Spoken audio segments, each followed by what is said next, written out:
Welcome to the Net Profit Podcast with Ryan Kimler, your net profit CFO, helping business owners like you grow their net profit one episode at a time. And now your host, Ryan Kimler. Hello and welcome to another episode of the Net Profit Podcast. I'm your host, Ryan Kimler, the Net Profit CFO.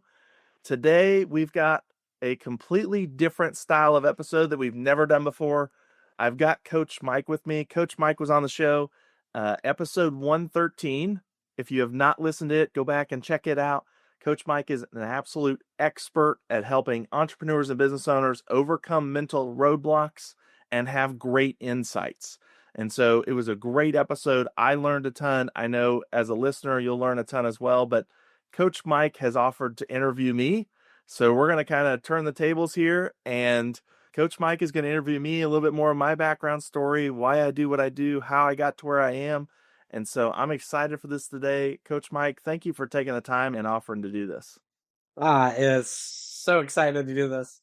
No, we don't get to hear from you, Ryan, right? You're so gracious with your time and introducing the audience to good resources. Just really wanted to pay that forward and have the audience maybe get to know you at a little bit different level, if that's all right. Absolutely, yes. Thank you for doing it, and I'm excited about it. Okay. So let's start off with some easy ones here before I get you. Before I was in the small business world, serving a lot of small businesses, particularly within the EOS world, I had no idea what a fractional CEO was or a fractional CFO. So that was a new term for me. Can you tell the audience what that means to be a fractional resource? For sure. Absolutely. So I think first, the best place to start out is think big business, right? You think the Googles, the Apples, Microsoft, Coca-Cola, McDonald's, they all have CFOs, right? They are in-house, full-time, working. And obviously these are big corporations, big business, right? So what is their main job? I would say it has three parts. I'll break it down real quick. Number one is really strategic, working on the financials, working on the numbers. How do we improve profits? How do we bring in more cash flow? Things like that. Part two is really risk management. A lot of that deals with insurance, but obviously they've got to mitigate the risk of these big companies, make sure they don't get sued, make sure they're, protected and things like that. That's really part two. And then part three really deals with compliance. So they've got to report to the SEC on top of all the small, what small business owners have of the IRS and tax reporting and all that. So CFOs really cover those three things. Okay. So when you're a fractional or a part-time CFO, you are usually performing in one of those three roles or all three of those roles for a small business. And a lot of times it is called a fractional role or a part-time role because, the business that you're working with probably doesn't have the money to hire you full-time. Most full-time CFOs at those big corporations are $250K plus. And so you, as a small business owner, you get the benefit of having someone that has those expertises and can cover those roles for you, but you don't have to pay them the full-time big bucks that McDonald's, Coca-Cola would. Yeah, that could get pretty unaffordable for a small, even a medium-sized business that's growing. And okay, Absolutely. So that's fractional. They hire you for a certain amount of hours a week or month. Is that kind of how it works, or is it different? Yes, and or to cover a fraction of the job, right? So a lot of small to mid-sized companies, like I talked about, that the big companies have that compliance piece that they're reporting to the SEC. Most small and mid-sized companies are probably not reporting to the SEC because they're probably not publicly traded. So you're being hired for a fraction of the job or a part of the job. A lot of times for me, when I work with clients, I'm being hired for that strategic side of the job. What is our financial plan? How do we grow profits? How do we grow the business? How do we bring more cash into the bank? How does the owner take home more money, right? Strategy, things like that. So they're hiring me for a part of the job, and maybe they don't even need the compliance piece because the tax piece is covered with their CPA and they don't have any SEC reporting, right? Okay. So there's a lot of flexibility when in hiring someone who's not on the payroll, Again, you might not need all of the services all of the time. So you can kind of grab Ryan Kimler and say, I need you for this. And really helps the budget and they get that extra expertise. For sure. And I So, would say yeah, it takes, if you don't hire someone for those roles, you as the business owner is doing the role, right? true. So True. it takes that hat off of their plate, so to speak, right? Okay. Yes. Freeing up quite a bit of time, mental energy. So the owner can really focus on some strategic stuff, growth, whatever it might be. For sure. Awesome. So, how does one become interested in becoming a CFO and much less a CFO, a fractional CFO? Where does that come from? Yeah, so that really comes from one of the first jobs that I had out of school in my career. So, a little background on me, accounting degree, finance degree. I got enough hours to sit for the CPA. That was my plan, was to get out of school, go work somewhere, study for the CPA, sit for it, get my CPA, etc. And what did I do out of school? I went and worked for a CPA firm. I think that's a good thing to do if you're going to sit for the CPA, right? Right, right. And we happen to be working with small business owners and really saw the needs that they have from the on the financial side of things to have help, right? That most business owners are not experts at accounting. Most of them really need help in their finances. And then along the way in my career, really learned the failure rates of businesses, right? Learned about that can be really, really high in America in the first 5 years. And I really believe that a big portion of the economy is built on small business. I love small business. And I would say that first job in my career, that's a CPA firm, really just ignited a passion in me for helping small business. And had some clients that asked me about the advisory side of things at that first job and how could they make their numbers better. And I just had no answers. I was very green in my career, no idea where to start, right? Yeah. Just knew what I had been trained on, knew what I was doing, had the book education, not a ton of experience, but that started a passion in me too, right? And wanted to dig down and find the answers, and really knew where I wanted to be, knew that I wish I had the answers to those, right? And would love to help business owners with that question and help them, give them direction. And so I spent the next 2, 3, 4 years really traveling across the country, finding mentors, going to workshops, going to events, learning everywhere that I could to get answers to those questions, knowing what my end goal was. And then got to a point where I think I found the right people, right mentors, right systems. And today, that's all that I do. That's what I love. Again, I really, really believe if we had more accountants and financial people that understood the numbers, understood how cash flow works, helping business owners one-on-one, just specifically with that, we would have less failed businesses in America today. Hmm, That's what I really believe. right on. What about the small business community for the owner themselves draws you to these people? Yeah, I mean, I think a lot of the economy is built on small business. And I just think about the jobs that I impact, right? And just being able to work with multiple businesses at the same time and be able to help in more than one place is really Mm, exciting for me, right? Because I've been on the other side of the table, right? I've been corporate, big company, and I'm helping and they were family owned, right? But I'm only helping one family, right? And that impact is nice. You build relationships with the family, you know them, right? Working with multiple businesses, thinking about the jobs that you impact there, really seeing the growth and seeing the results in multiple businesses at the same time, I think is really fun. Also keeps things exciting and fresh for me. Dealing with and learning new things and running into new challenges with these different businesses all the time. I just love it. I don't know. I just love it. yeah. That's what I found and I love it. Well, it speaks of a like character trait we'll talk about in a couple minutes that really separates you from really so many others who might be doing similar things. For sure. How do these people inspire you? Like the small business, man, it can be hard. There's so much to do, and we don't have the massive resources of the big guys, right? Yep. How do these people inspire you? What about them inspires you? Yeah, I think just there. I mean, being a business owner myself, right? I understand the risk that goes with it. I understand how your calendar can look sometimes. I understand that it takes sacrifice, right? And I love to be able to get business owners that have made that sacrifice. A lot of times getting your business off the ground, ton of work, right? 80, 90, 100-hour weeks for not just a month, but long periods of time, right? And you get done and you get to a point where you're somewhat stable and you have a good income and you can take a break, take your foot off the gas for a minute. And I think you find you're way more exhausted than you ever could have realized. Mhm. But business owners that have made it through that, kind of that first run, right? And they've sacrificed time with their family, right? Really, really inspiring, right?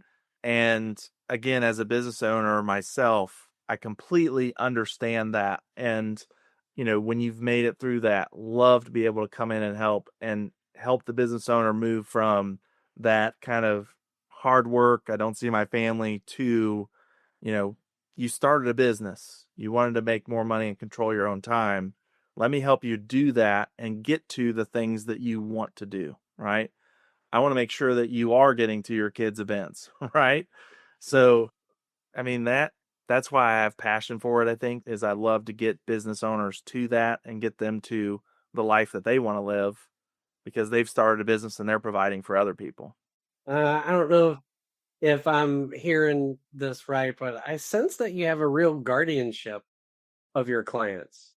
And what I mean by that is they've worked so hard, as you said. They've created something and they've put so much blood, sweat, and tears. I never thought about the CFO being able to be a guardian of all of that effort because we can create top line, right?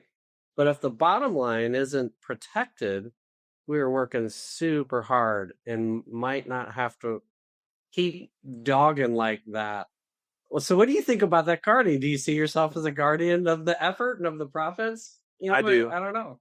I do, right? And also from a staying in business, thriving in business, right? If we're going to run into a challenge, most likely it's going to be my forecast that finds it first, right? Oh, And I'm going to see it down the road, right? And then to your point, we can really guard against it. We can, the further out I'm forecasting and the further out we're looking, and the further out that we know that, hey, we might have a challenge here, the more time we have to pivot, make changes, and turn that into, we don't even have this challenge anymore, right? We made yeah. changes.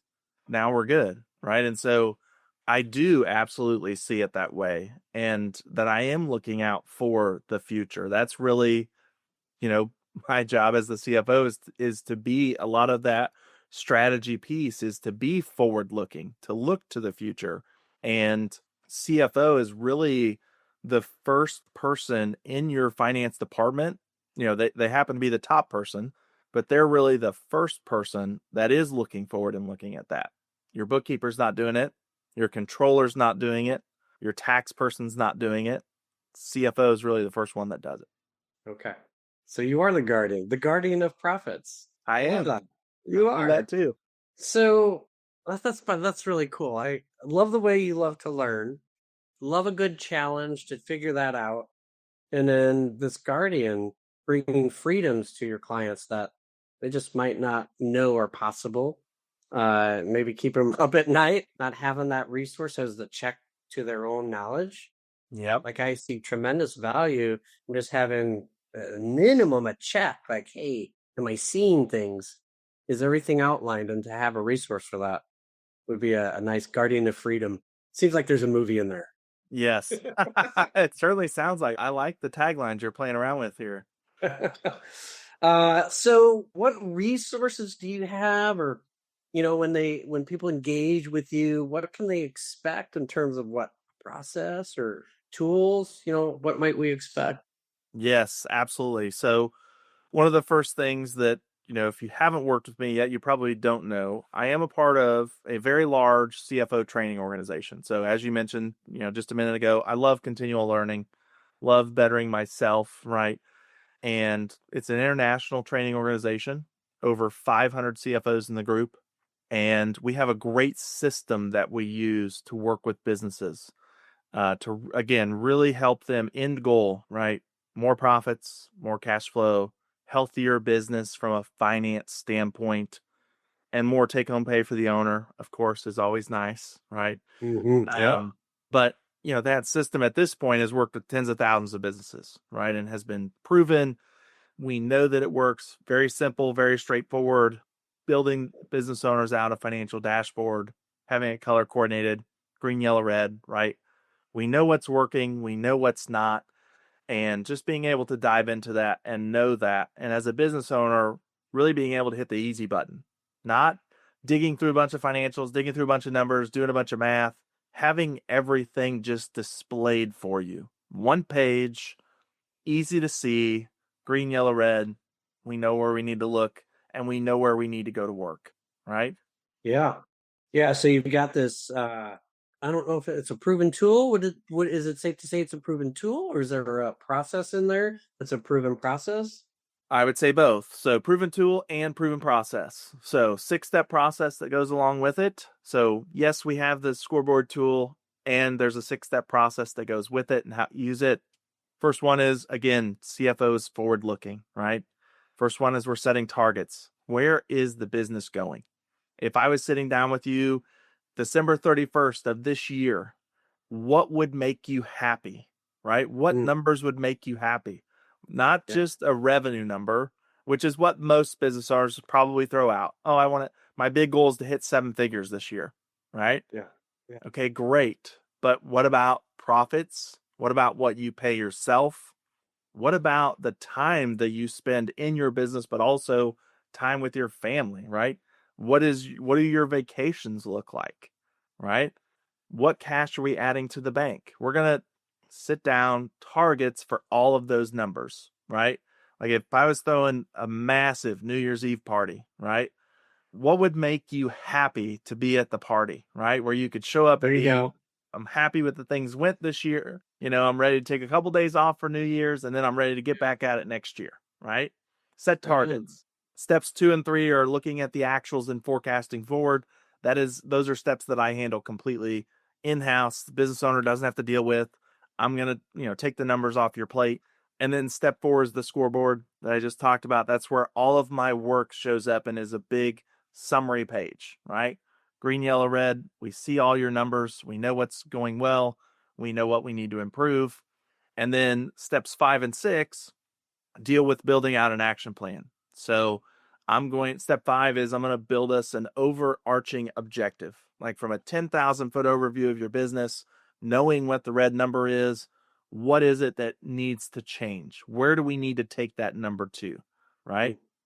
And then step 6 is we're going to come up with individual next steps. So it's a plan that the business owner and I sit down and put together during our monthly meetings of here are the steps that my team and I are going to take in order to change that red number and meet that objective. So Ryan, that's so good.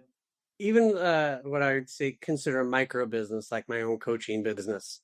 When I got my numbers, like when I really knew my numbers, a lot of my peers just they didn't know what I was doing. They thought I was crazy for having spreadsheets and tracking what's the top line, what's the bottom line, what's all there in between. It was really interesting to see where I'm spending my money and are those resources effective and how can I impact that? And then getting I called like professions, CPAs, attorneys, financial guys, and I asked them what their numbers were. So that was a lot of effort I had to make on my own without a partner. And it was tremendously helpful for my profitability and sleeping at night stuff, right? I couldn't imagine going at that alone as a larger scale business. it is a major challenge. And I think, a lot of business owners, I think, kind of avoid it because it's not necessarily your expertise, right? Yeah. Yeah. And at the same time, it sounds like, just like you have realized, sometimes spending an hour a month in your financials is the best return that you can ever achieve, right? More than sitting down and selling your biggest client, more than, hiring your next person, sitting down and getting those financials dialed in numbers don't lie, right? Data is data, numbers are numbers. There's no emotions in it. When I get done with my analysis and we have the scoreboard summarizing everything and we have what numbers are in red, I have absolutely zero doubt that those are the number one things for you to go and work on. If there's two numbers in red, I would say it's number one and number two, but they're really both number ones, right? They are top priority.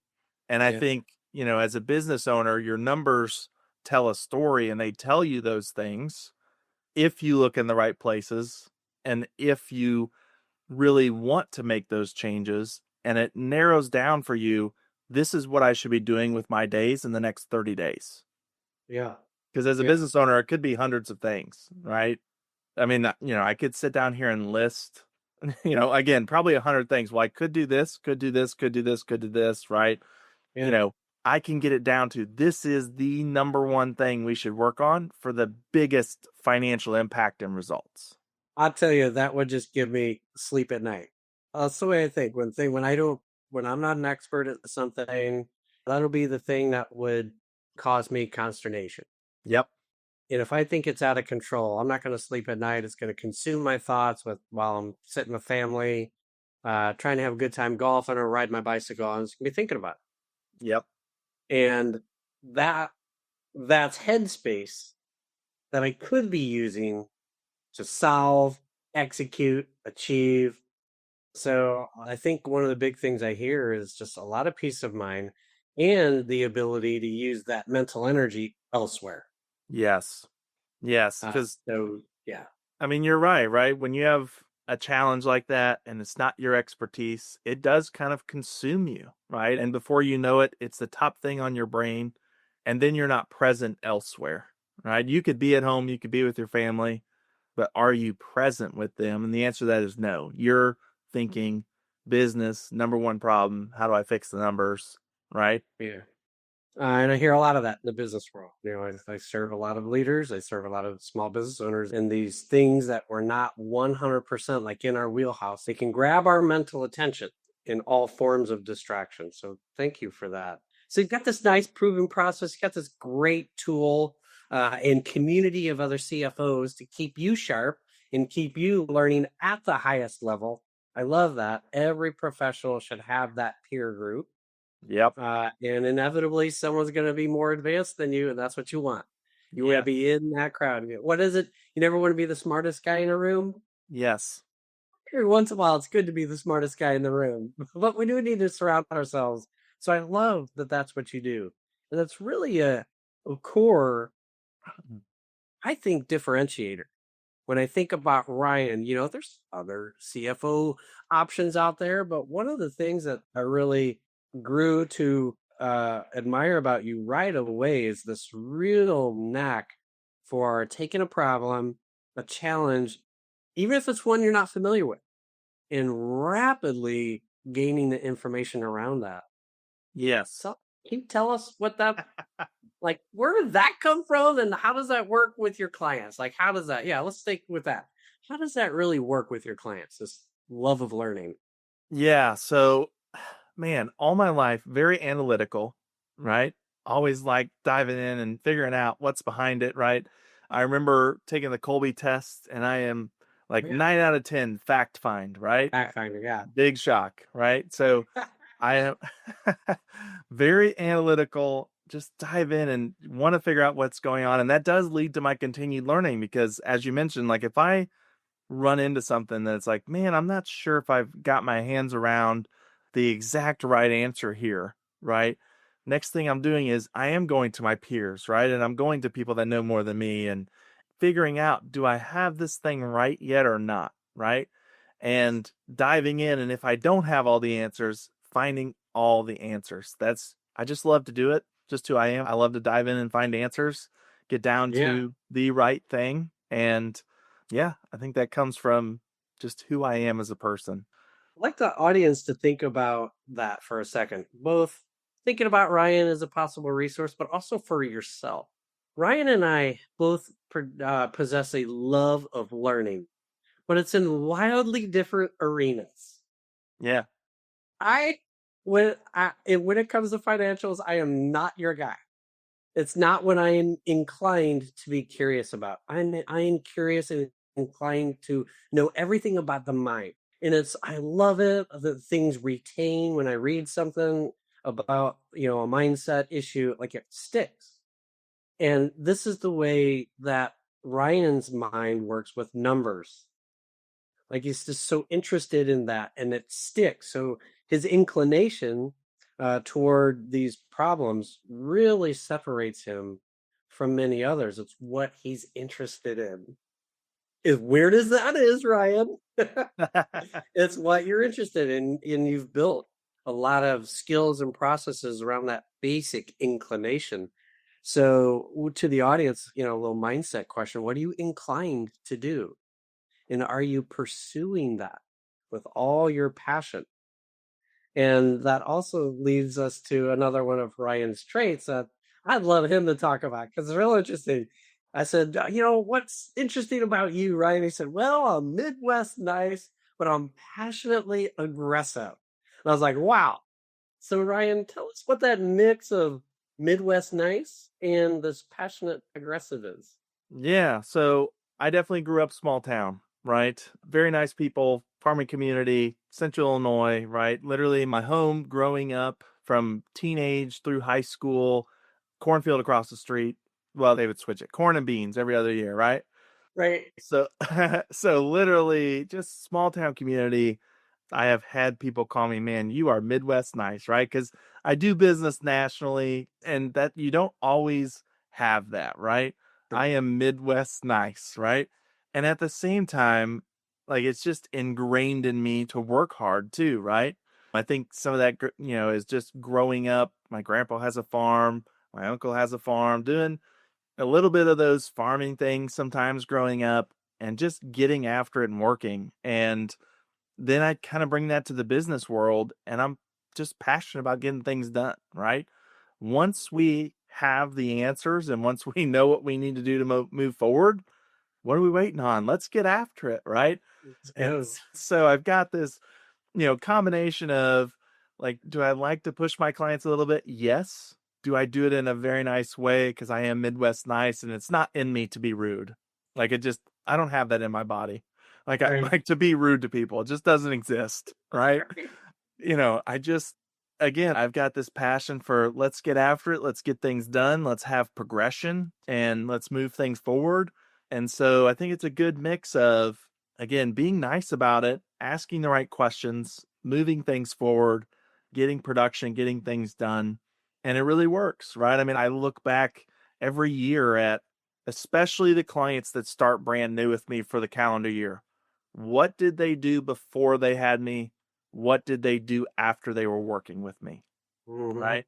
And the really great results are ones that start at the end, towards the end of the year. Like if I have somebody start November, December this year, when I get to the end of 2026, I can really look back and say, okay, most of 25, they weren't working with me. 26, they worked with me for the whole year. Let's look and see what's the impact. What is the difference? How did their business change?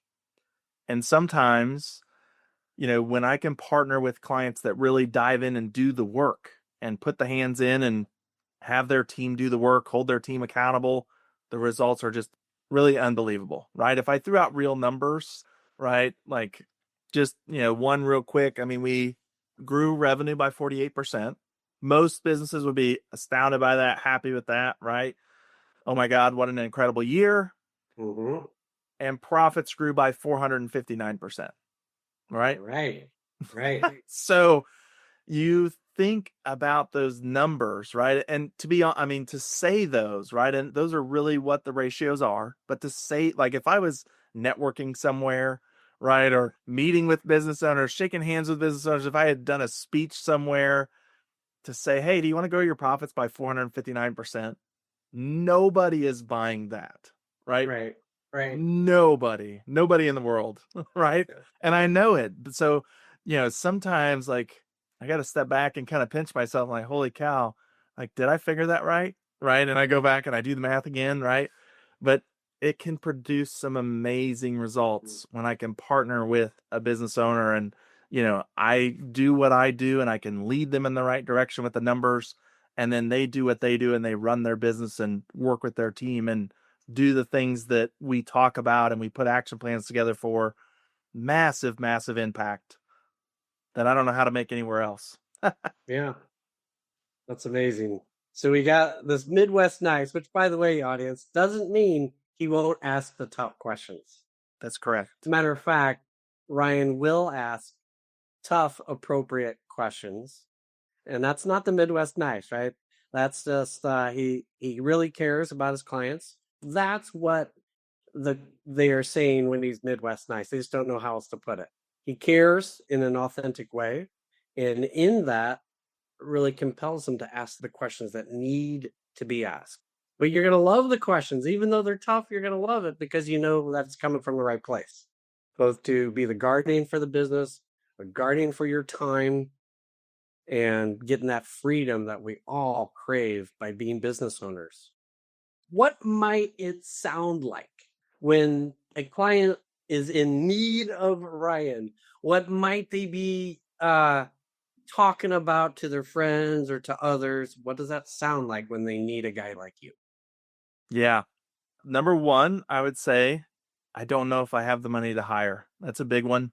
Not knowing if you're ready to make that next hire. If you're looking at your bank account balance to make financial decisions, really, really bad idea. Really, really dangerous, right? If you're, leaving your meeting with your tax accountant every year, like, man, he just told me I had what in profits and where did all the money go, right? Not knowing where all, what's in the bank and how it's there or not there, and not knowing and really being able to track through how your financials come about, right? All important things, right? I would also say if you're just focused on and just talking with your friends, well, what's your revenue goal for next year? If that's all the further that it goes, again, I think very, very dangerous, right? You could 10x your business and revenue and still go out of business. You can grow yourself out of business, right? Yes. Not having enough profits, not getting enough cash flow to the bank. Those are all things that I hear, and just not having, again, a lot of business owners, accounting is not their expertise, right? Yeah. And unfortunately, the financial statements that we have in the US, right, is really built for compliance. It's built for the IRS. It's not built for Mr. Business Owner who really needs insights and needs important numbers to run their business. Instead, they're very complex, very complicated, understood by accountants, right? And so True. being in that place where you don't have a good handle on those or don't understand them, great time to engage with me, because not only am I interested in continuing learning for myself, but I don't think I would be doing my job if I didn't help my clients understand, like, they're not just their numbers and what the scoreboard looks like, but also where these numbers are on statements and what's driving them, how we get them, right? That's definitely a part of my role, is the education piece. Love that. You had said something earlier that brings us right back. Easy button. I think you remove the mystery, you remove the complexity, you remove the long, drawn out effort that can go along with going at it alone, and that hovering over your head, did I do it right? So all of that is removed with someone who's got this great love of learning, who's got a great community and toolbox to support everyone. And you got a guardian. You got someone who's there to protect your life, to protect profits, to protect the business. That's right. Pretty good little combination as far as I'm concerned, Ryan. That is right. Absolutely. So the audience knows how to get you. We're on your podcast. Yes. But just a parting question. What do you really want them to know? Man, I just think, if you don't choose me, that's okay. I really want business owners to know having the right financial people in your corner can make a world of difference, right? And if it's not me, I'm fine with that. I just hope that you go out and put in the groundwork, find the right financial people that can help you, that can help translate your numbers and help you understand your numbers, because there is a better way, right? If you're a business owner out there and you're stuck or you're struggling with understanding your numbers, understanding your financials, understanding why your financial picture and your bank account looks the way it does, there is a better way. I think that's my main summary, bottom line point that I would love all business owners to know is, hey, there is a better way. There are resources, there are tools, there are great people to work with. Even if it's not me, I'm okay with that. But just know that there's a better way and go out there and look for it. What a great message, Ryan. You don't have to go at it alone. The answers are out there. And right. You have many, many resources to take advantage of.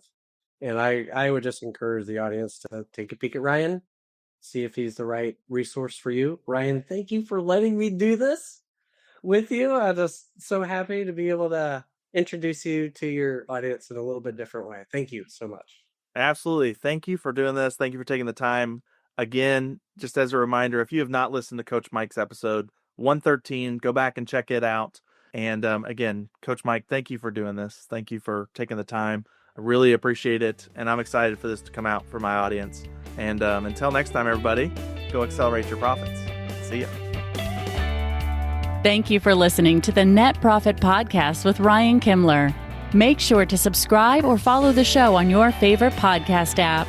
Don't forget to check the show notes for our guest contact information and to connect with Ryan on his website, netprofitcfo.com.